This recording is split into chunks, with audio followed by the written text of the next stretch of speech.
Okay, so this seems a little bit strange. This wasn't what we anticipated. We thought we'd have loads of people in front of us, so it's a bit odd talking to a blank room. But thank you very much for joining us on this final talk of the day. I think it is now. So my name is Paul Fergus, and I'm going to be presenting some of the work that we've done over the last 2 or 3 years with my colleague Carl Chalmers. So I'm going to start off the talk today. And he's going to come along and present the second half of that talk and show you some demos and some videos about what kind of things we've been doing.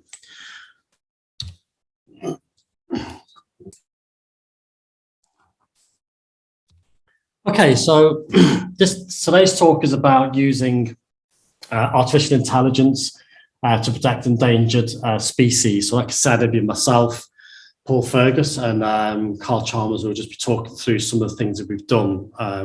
It's kind of started off as a research project, but it's really developed over the last 2 years. More so over the last year, we started getting a lot of interest from partners worldwide. So we'll talk about some of the kind of things that we're doing.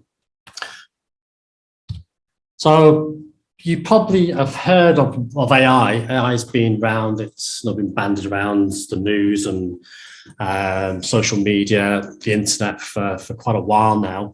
But some of you may not have heard of it, but it's something that you will definitely have come in contact with. So something you'll have seen indirectly when you're using things like Netflix or using smart speaker, Siri on your Apple phone or Google. They all have these kind of language translation, so you can talk to them, give them commands, and they understand exactly what you're saying, and they carry out commands for you. So really, what AI is trying to do, I mean, it's kind of a new science in terms of a lot of the other sciences we have, like physics and biology, but it is over 70 years old. So it's been around, pre-1950s. Perhaps it was the mainstream appearance of AI came from Alan Turing, and some may know Alan Turing. Alan Turing is considered one of the godfathers of artificial intelligence.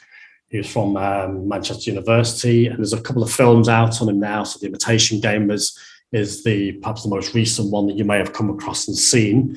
So it's got some pedigree. It's been around for quite a while, and really, what the goal was in the early stage was try to exhibit human intelligence. That's really what the broad definition of what artificial intelligence is trying to do, trying to create intelligent machines that can mimic some of the things that we do. So some of the kind of tasks and functions that we have, we try to program that or code that into these AI systems. So it's about perceiving their environment. So just like we can see and hear and touch and taste and smell, all these sensors are pretty much just routine standard sensors that we have. What they're trying to do with AI is try to give them some of these perception, the ability to perceive in the environment just as we do. And once you can perceive, you can then start to take actions, make decisions to maximize your chances of set a goal. We're all basically, as we survive, we're in the environments that we're in, and we do things to basically maximize our transition or our journey through life. So what you may have come across is something called machine learning and deep learning. These are kind of less known subjects, perhaps only come into fruition over the last decade. It's really come more mainstream, I'd say, over the last 5 years. And I'll talk a little bit about some of the things in a minute that they've been applied to. So machine learning and deep learning are really the hot topics, but they're just kind of subsets of what of artificial intelligence. So if you were to draw this map out of where this kind of fits in the artificial intelligence ecosystem, this is what it might look like. So artificial intelligence, in terms of the broad sense, the definition is about developing programs that can sense, reason, act, and adapt. So they were really based on something called symbolic artificial intelligence. You may have done this already in some of the courses you have in your college, where you're programming things. So you're basically using if then else statements or while loops to basically iterate over certain things. It's exactly the same thing with artificial intelligence. You're creating these rules, these symbolic rules that try to do something or try to mimic some kind of intelligence or human behavior. So when machine learning, machine learning has been around for a very long time, pretty much since the dawn of artificial intelligence, but it's changed I think with the emergence of things like the internet and the massive amount of data that has been generated over the internet, as well as some of the compute power that we now have. And in the early days, we didn't really have that. So trying to create some of these machine learning algorithms to mimic human behavior was a little bit more difficult. And I think that's where deep learning now has really kind of emerged. Deep learning is about trying to mimic the brain, the way the brain works. So we have neurons and synaptic connections.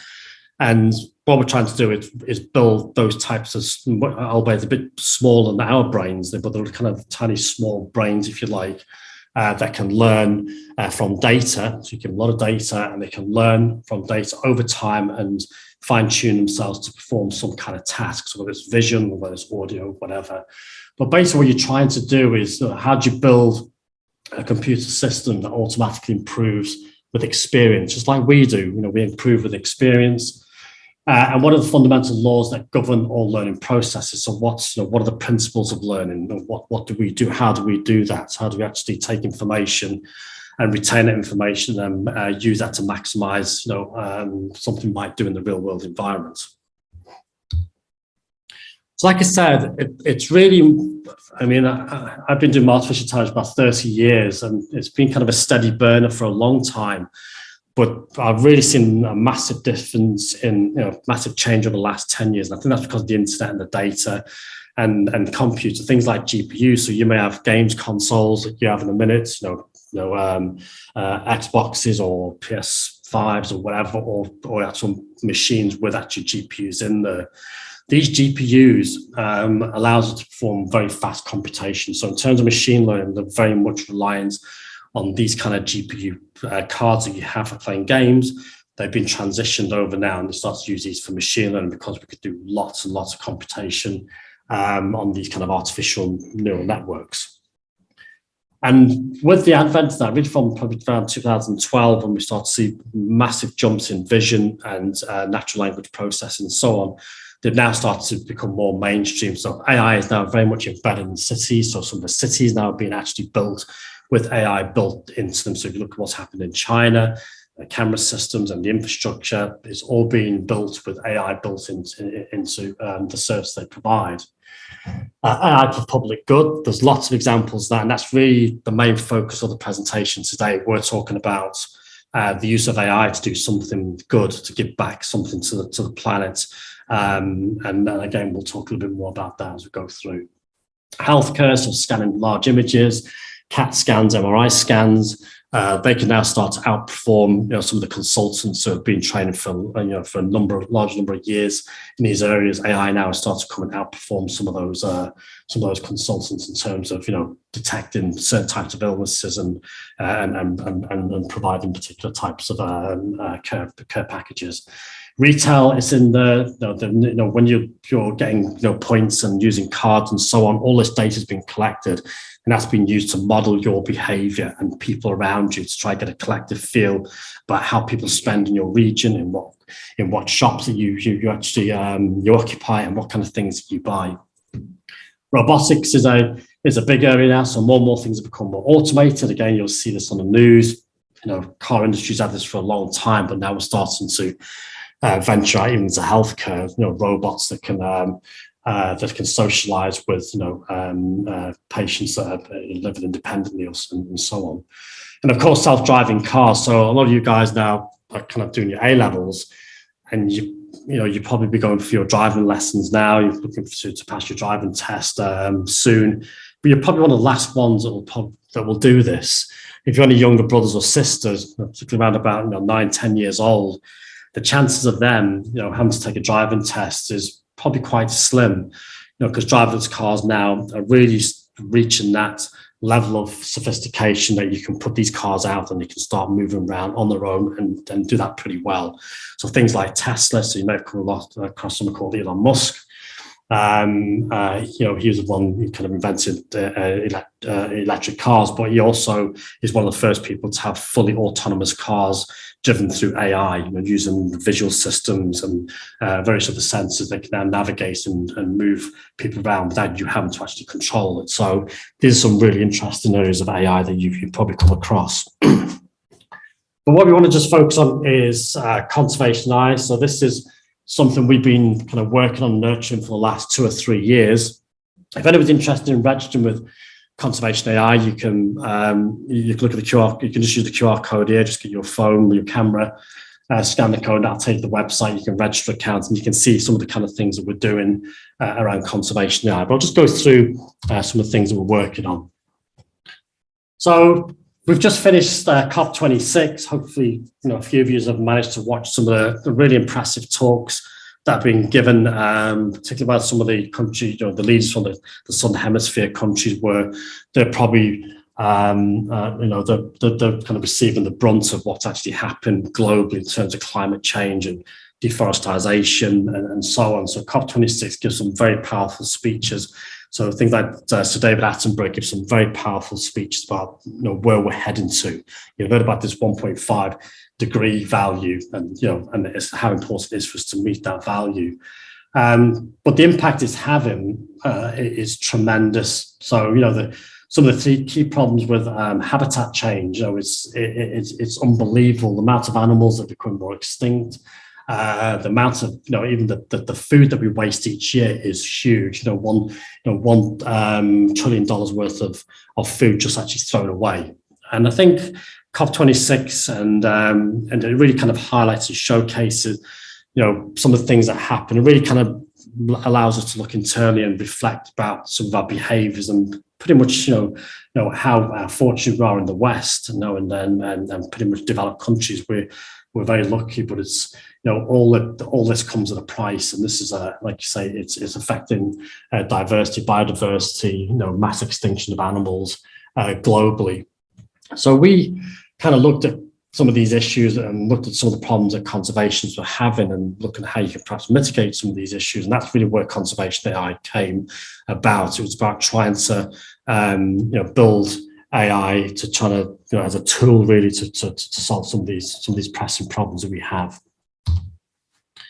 So conservationists, they turn to technical solutions to monitor and understand the environments in which we live and the biodiversity that those environments offer. So technology is being used extensively. If you watch things like Spring Watch and Autumn Watch, you'll see every year they're bringing out new types of tools, new types of gadgets. And it's important that we have this kind of technology, because you can only understand what you can measure. You need to be able to measure something. At the moment, when you talk about biodiversity loss and issues in certain countries, it's really difficult to quantify because it's hard to measure that. What conservation tried to do is they tried to go out and measure it. They tried to put camera traps out there, audio, do surveys and so on. But it's a mammoth task to do. So technology has become a key part of the toolbox, if you like, to measure biodiversity with the intent, with the aim of trying to stabilize biodiversity over time. Now, the problem with this is that it's cute. I guess like with a lot of problems we're having with the internet, is we're generating huge amounts of data. And it's just phenomenal, the amount of data farms we have and the data centers that we're kind of building constantly to kind of contain this massive data that we're collecting. So conservationists are going into this area as well, where they're putting camera traps out, and lots of other technology. And these technology are generating data, so we're consuming that, having to process, and that's become very difficult. So if you're looking at an average survey, an animal survey, to look at, say, in endangered tigers in Indonesia, is that you may, it's not unusual to put out maybe between 60, 70, 80 camera traps in there and study study the animal populations for, say, a year. And within that year, you can probably generate between 1.5 and 2 million images, just on the images side of things. So for somebody to process that, to go through and actually manually look at the frames and see what animals are in there, can take somebody a year full time just studying those images. If it was done through citizen science, it might take 2.5 years to do. Now, if you apply things like technology and AI, we can process 1.5 million images in 8 hours. So 8 hours, you put those through, and we basically look at all the frames that you get, single out the ones that are no good, and just pull out the ones that have the animal of interest. And that's a significant improvement. And this is important, is because what you find is a lot of time they're reactive. You don't want to be reactive, so you want to find the problem, and have some insights in that very quickly, so that you can make some change before it's too late. So particularly with things like extinction and issues having animals. You look at the northern white rhino, where now there's only probably one left in the world. You don't want to reach that kind of situation. You want to be able to intervene much quicker. So the quicker you can roll these studies out, collect the data, analyze it, and put some intervention in place is very important. That's where artificial intelligence really comes in. That's where the low-hanging fruit, if you like, conservation AI allows us to process that data much quicker. So conservation AI uses something called deep learning. So we're very much into the perception side of artificial intelligence, mimicking how we see things, how we hear things. So we can look at these images on the right and we can see the giraffes, we can see there's a line in the bottom. It's easy for us, but what we've done is developed algorithms that can do the exact same thing. So I can give it an image and it will tell me that's a lion, it will tell me that's a giraffe, whatever it is. And this is what we've been working on the last 2 or 3 years, is to build these algorithms to detect animals that we can do very easily, just as well as we can do, and if not better in some instances. So conservation AI uses something called deep learning to mimic that visual and audio system that we have. So we work in the visual spectrum, so RGB, but we also work in thermal, with thermal infrared cameras, so looking at heat signatures. That kind of gets rid of a lot of noise. We can look at things at night because it's dark, and when a lot of these animals come out, because it's nocturnal. So we also do that with thermal images. So what we want to do is to really remove a lot of the grunt work away from the conservationists and provide this kind of user-friendly workflow that allows us to do this near real-time detection classification of animals and report them out very quickly. And this has been received really, really well by conservationists, and is generating a huge amount of interest around conservation AI. So a number of conservation projects utilize technology, but I think we're probably one of the world first. I mean, we compare our studies against Microsoft. We've compared them against some of the work that Google's been doing, and our systems are far more accurate. And I think it's because we're kind of a unique platform. We're the first end-to-end solution whereby we work with our customers. We don't sell it. It's a not-for-profit organization that we have.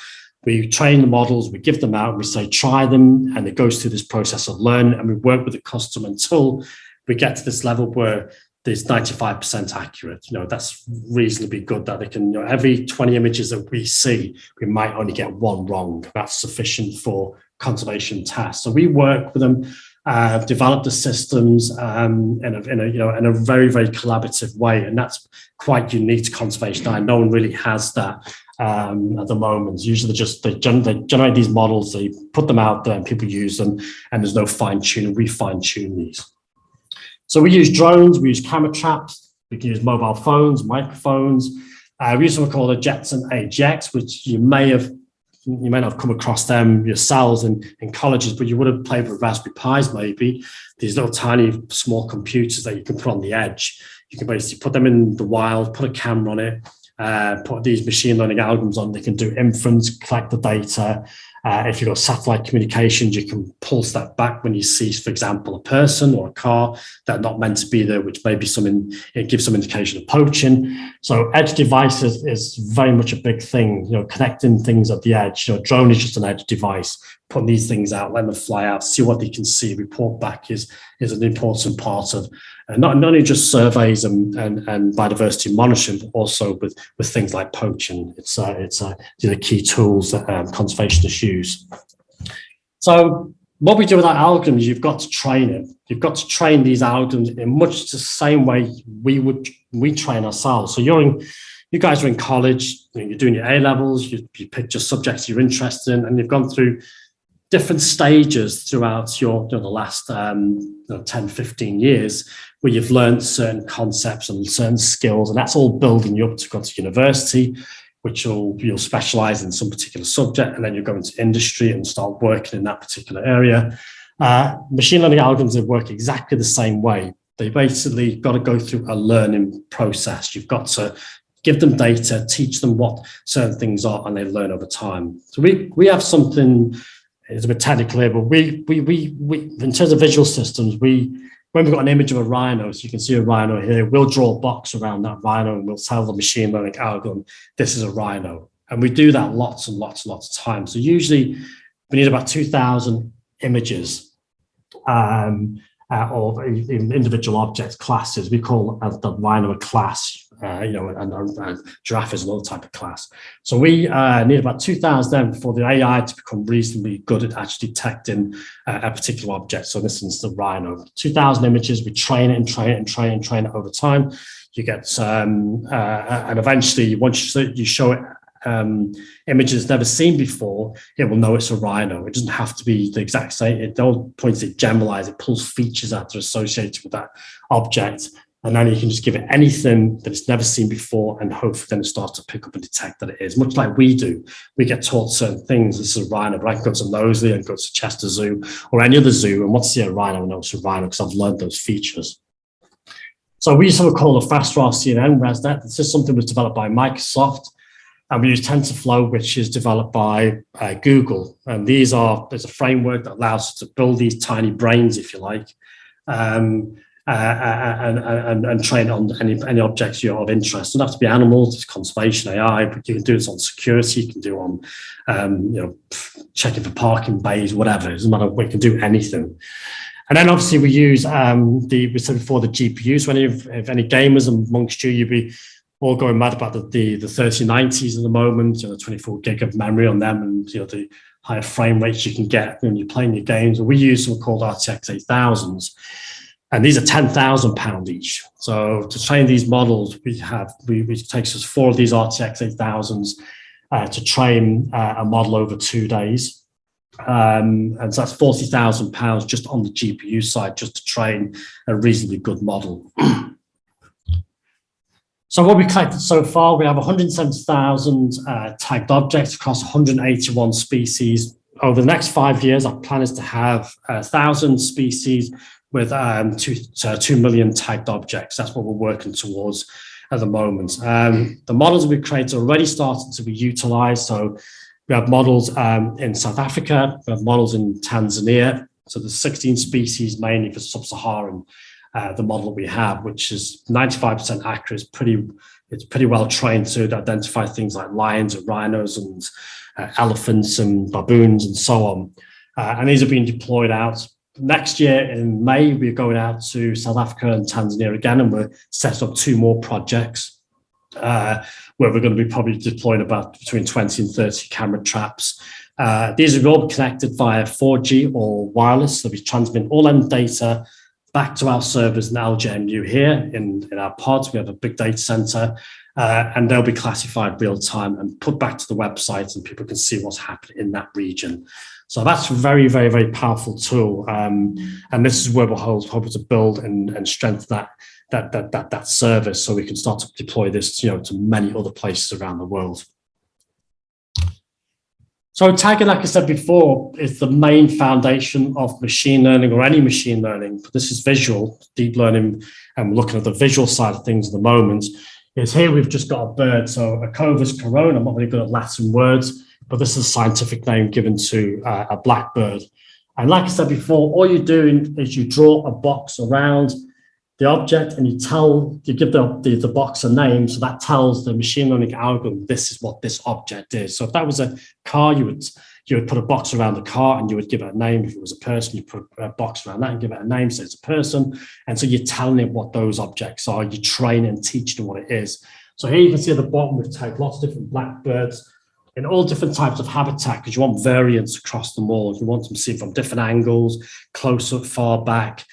Different weather conditions, such as raining, not raining, sunny. You want to give it some variance, and so it can see them in lots of different contexts. Tagging is the most consuming part. It takes a long time to go through and tag these. So we have a lot of people who volunteer and work with conservation AI, and we do it ourselves, where we tag these objects, just ready to get these models up and running. And then obviously our partners also help us do that.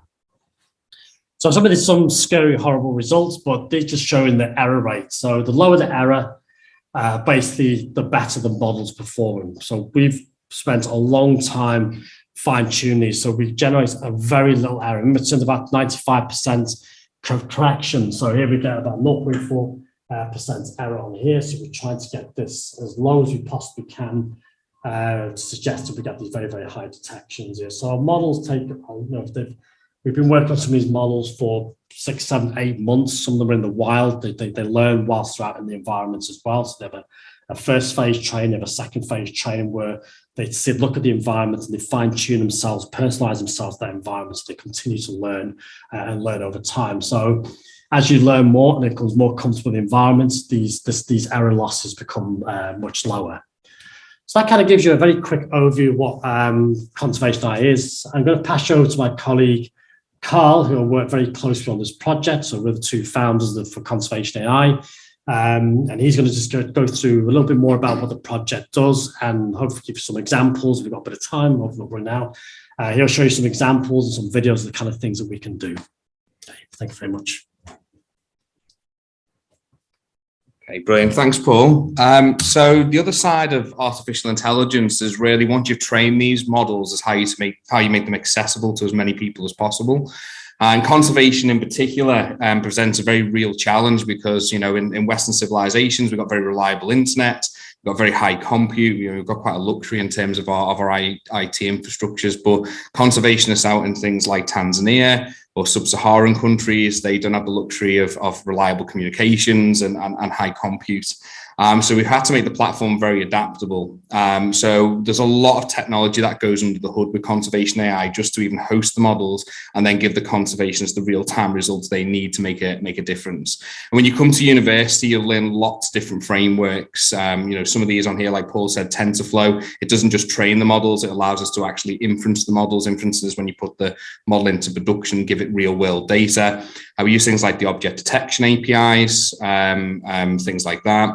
CUDA is the same sort of software that's run on your computers, which allows you to play your games. Again, we use the same stuff in machine learning.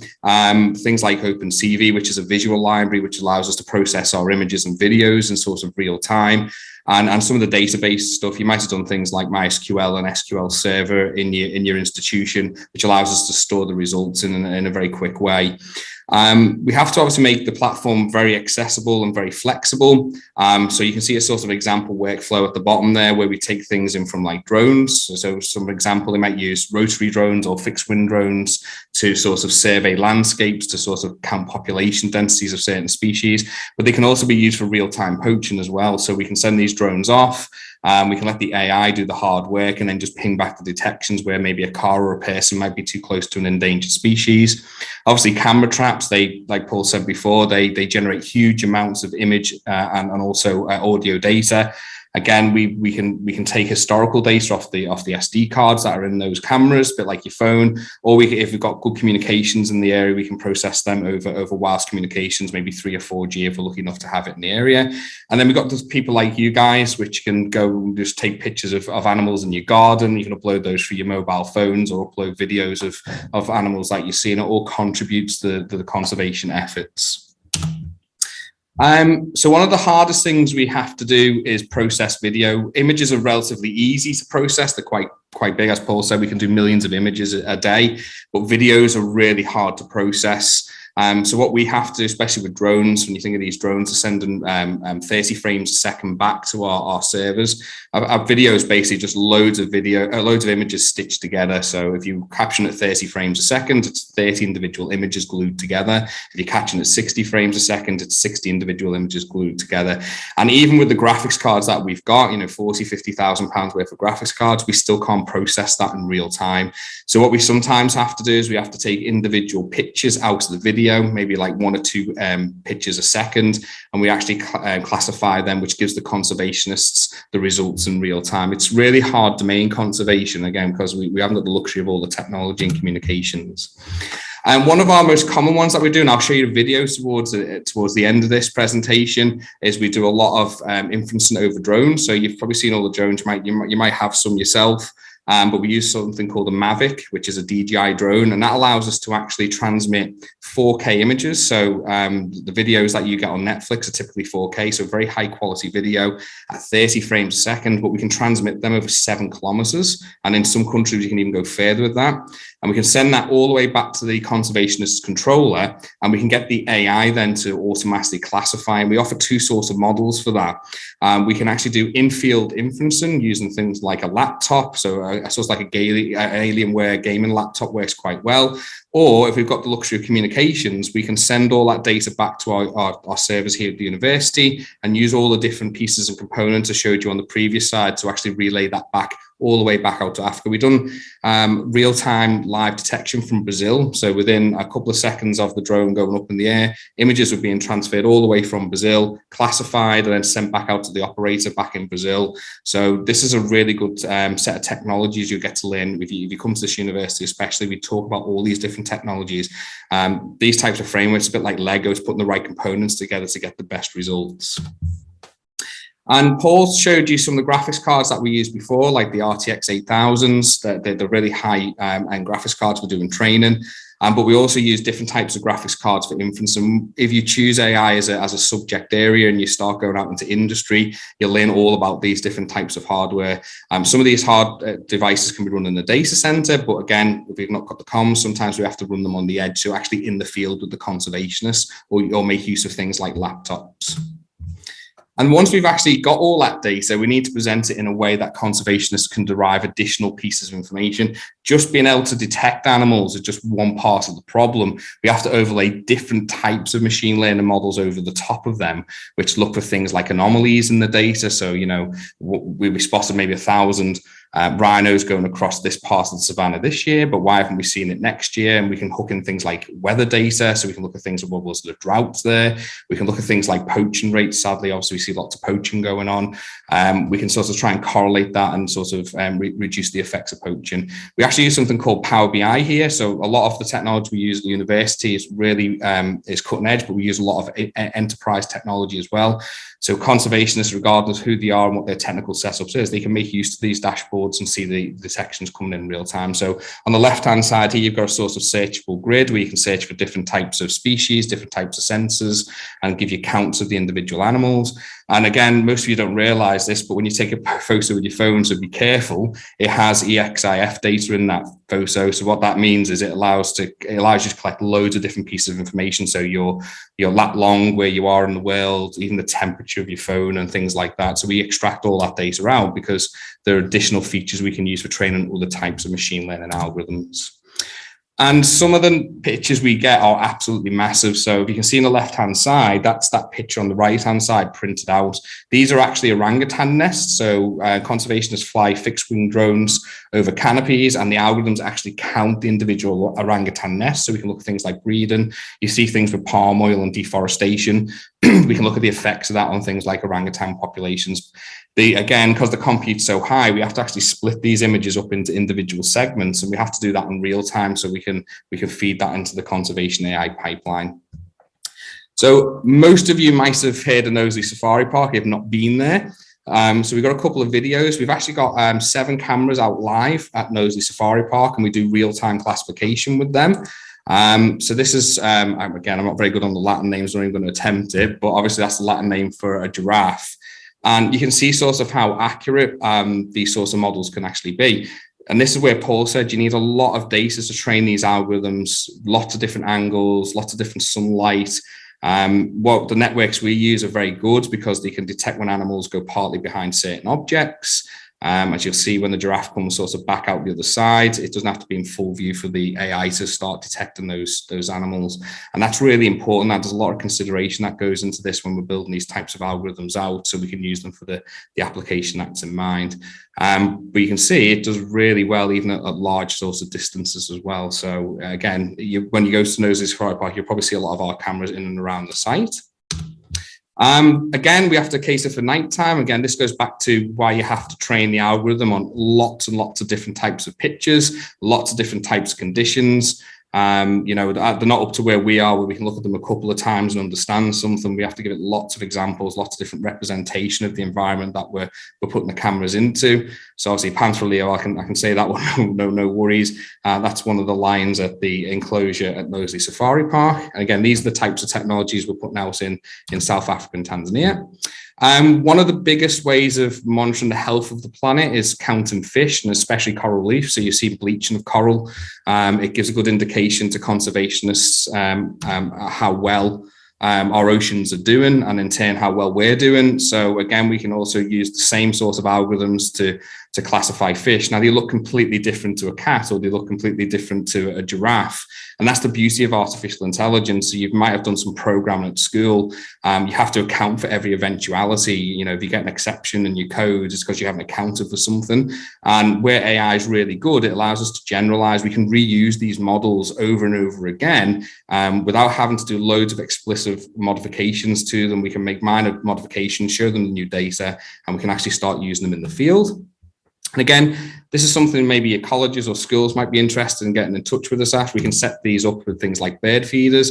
So this isn't just detecting there's a bird there, it's actually detecting the species of a bird, which is quite hard to do. A lot of conservationists struggle visually looking at a bird and actually telling you the subspecies. And you can see they're quite sociable birds. So we get lots of data off birds. They're very easy to sort of tag. But again, these are things that we can put in people's gardens. Again, just like the fish, one of the most significant indicators of climate change and obviously pollution and things like that is the distribution and density of birds. So again, conservationists can do this. Now, typically, they'd have to put these cameras out. They'd run them for quite a considerable length of time. And then, unfortunately, when they've analysed the data and they've noticed a decline, they're not able to do anything about it. With conservation AI and using artificial intelligence, they can sort of do this in real time, so they can do the interventions much quicker and hopefully save certain types of species from extinction. You just don't have to just use object detection. This is me and Paul in a local park. So this drone is actually being automatically controlled by the artificial intelligence using the object detection. So there's the DJI Mavic trying to hunt Paul. Paul's pretending to be a poacher. He's trying to evade the drone, but we can actually send the drones after targets of interest and get them to track our objects. So we typically train the drone to check people and cars, because obviously they're indicative of poaching if you've got a person or a car. And then we can relay this GPS information back in real time to the poachers. And again, you can see the sort of detections. It's again, it'll go past me and even detect I've got a backpack on. So we can train it. That could be a weapon. So we can not only just detect about someone, Paul's meant to be fit. He's not fit in that video. But we can also detect when they're carrying things like weapons again. So we can inform the response teams, you know, the military, when they get close to a poaching site, that they're also armed as well, so they can take additional precautions. And that drone, I mean, Paul will give you a testimony. He just couldn't get that thing off, and it followed him until the battery ran out. So you can see, again, another nice diverse application of where you can use artificial intelligence, using very similar things to what the driverless cars is using. So if anyone wants to register on the website, get in touch. We're happy to sort of set up mini projects, but this is sort of some of the kit we use. We use solar panels with the camera traps, so we can keep them out there pretty much indefinitely. They just charge up with the solar panel. That's an AGX on the side. So again, a bit like a Raspberry Pi, which allows you to do the inference in the field if you haven't got good communications. But the idea of the project really is to support conservationists globally. So we give a lot of this kit out for free. We're non-for-profit. We just do it really for the research and sort of to make the difference. We've deployed a load of 4G cameras at Nosey, which you've seen some of the results of today. But next year, as I say, we're going to deploy much more of these over South Africa and Tanzania. Me and Paul will be on the ITV. We're doing a documentary on this in a couple of weeks' time. So if you're interested, tune into that, and you'll see some of the live detections at Nosey going on and learn a little bit more about the project. I know you guys are coming in at a more undergraduate level, and we are going to do a BSc in artificial intelligence. But pretty much all the technology that you've seen today, you'd learn on our courses. So things like using even the web development, using the communications, using the artificial intelligence, doing the hardware, the building, the graphics cards, you name it, that's a whole load of pieces. We teach all that exclusively on our courses as well. So we've got students this year who've trained some of those models, like the bird model and things like that. So you know, it's very applied. We do very applied AI at this institution. And as a result, it's great to see a technology getting deployed out. So that's really it for our sort of talk today.